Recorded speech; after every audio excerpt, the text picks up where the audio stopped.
Hi friends, welcome to our channel. நீங்கள் கேட்டுட்ருக்கிறது நான் தான் அவங்க திருச்செந்தூர் பொண்ணு. கரண்ட்டாக ரொம்ப வைரலாக போயிட்டுருக்கிற நியூஸ் வந்து கவின் ஆவண கொலை. நான் கொஞ்சம் நிறைய ரிசர்ச் பண்ணி கொஞ்சம் நிறைய இதெல்லாம் நோட் பண்ணிகிட்டு இருந்தேன். அதனால தான் இந்த வீடியோ போடுறதுக்கு லேட் ஆகி போச்சு. இதில் ரொம்ப வலிக்கிற மாதிரி என்னென்னா, அவன் செத்தது கூட இப்போ ஆவண கொலைங்கிற வந்துடுச்சு. ஆனால் அந்த கமெண்ட்லலாம் பார்த்தீங்களா, அதில் இன்னுமே ஜாதி வெறி தான். எங்கள் ஊருக்காரங்க தான் இன்னுமே ஜாதி வெறியிலேயே இன்னுமே பேசிகிட்டு இருந்தேன்னா எப்படி? இப்போ ஒருத்தங்க ஒரு வேலைக்கு போகிறாங்க, சென்னை கல்ச்சர் எப்படி இருக்கும், ஐடி கல்ச்சர் எப்படி இருக்குங்கிறது அது கூட தெரியாதா? அது கூட தெரியாத ஒரு இவங்களெல்லாம் என்ன சொல்கிறது, மனவியாதி பிடிச்ச ஜந்துக்கள்னு சொல்கிறதா, இல்லைன்னா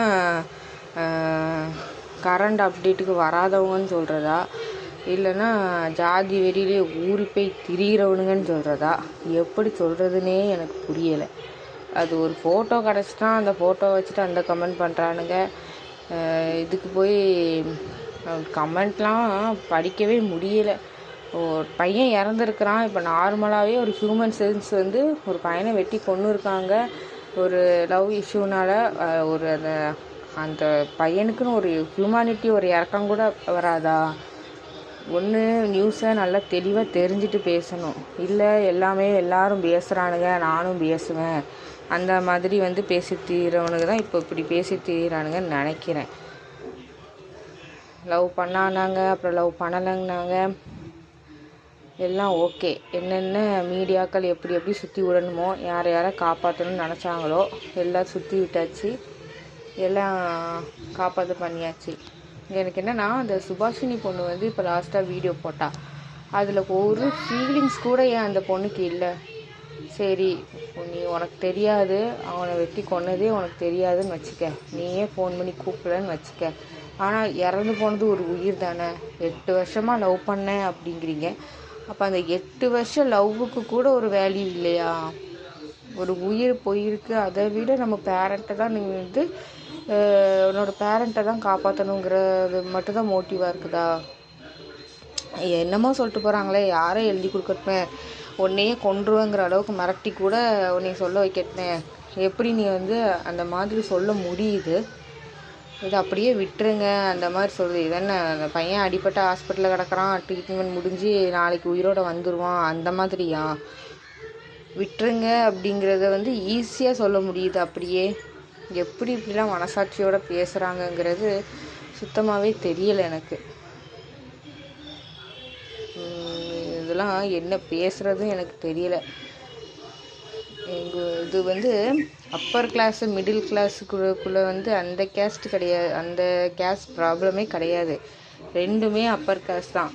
ஏன்னா திருச்செந்தூர், திருநெல்வேலி, தூத்துக்குடி பக்கத்தில் இருக்கவங்களுக்கு தெரியும். இது அப்பர் கிளாஸ்டே கிடையாது.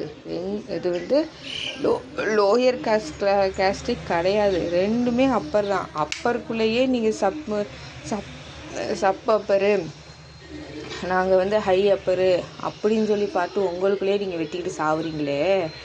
அப்புறம் உங்களை தான் என்ன தான் சொல்கிறது? சரி, ஸ்கூல் படிக்கும் போதே சொல்லியிருக்கிறான். இப்போ உங்கள் அக்காவை நீங்கள் இது பண்ண வேண்டியது தானே. எவ்வளோ ஆப்ஷன் இருக்குது தடுக்கிறதுக்கு, நிறுத்தி வைக்கிறதுக்கு. உங்கள் அக்காவை வேறு ஊருக்கு அனுப்பியிருக்கலாம், ஃபோன் இல்லாமல் டார்ச்சர் பண்ணியிருக்கலாம், எவ்வளவோ இருக்குது. உங்கள் அக்காவை விட்டுட்டு ஏன் இந்த பையனை அப்படி கொலை பண்ணணும்?